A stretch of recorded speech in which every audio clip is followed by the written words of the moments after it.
Alright, let's initiate Golem. One of the harder boss fights, especially if you have no idea what you're doing. This guy hits very hard if you don't do anything right. If you just kind of go in this fight blindly, you will probably die very fast. But it's okay. Luckily, you don't actually have to beat this boss. So if you're having trouble beating this guy, you can just die and the story still progresses. You don't get a game over or anything. The way this guy works is when you attack him with an element, he mimics that element. So there are some elements that it's okay for him to mimic because some of them are really weak and some of them are really strong.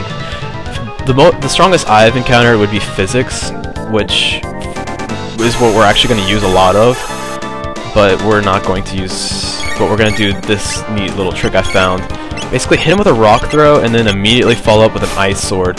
That way, he'll switch to a water element. Even though this will say switching to physics, that hits very hard, about 750. This one's gonna hit for about 1,000 dual tech, and that was about 1,700 damage, which is a lot. And now he's switching to water, which is probably what I've seen to be his weakest element. As you'll see, he'll hit for about 50, which is even weaker than lightning, which hit everyone for about 100.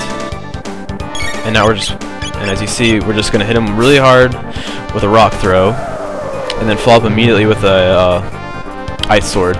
We don't want him to copying physics because I don't know if I mentioned this earlier, but he will hit you pretty hard. He'll hit you for about 400 damage, which at this point is enough to kill almost anyone in the party.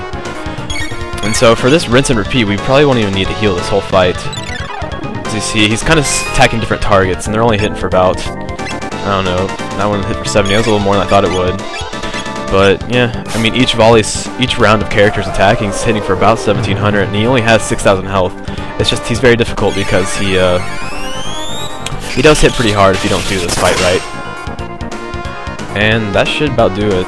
There's probably gonna be one more volley. And as long as someone has more than 100 health by the end of the fight, you'll survive. You'll win the fight. So you'll see what he does at the end. I mean, I think this should just do it. This, if not the ice sword. And skadoosh. Alright. That should have done it. Yep. And that's what he does at the end. Hits for about 100. As long as someone has over 100 health, you're good, you win. And bam. Mission accomplished. Defeat that guy with, like, hardly any trouble at all.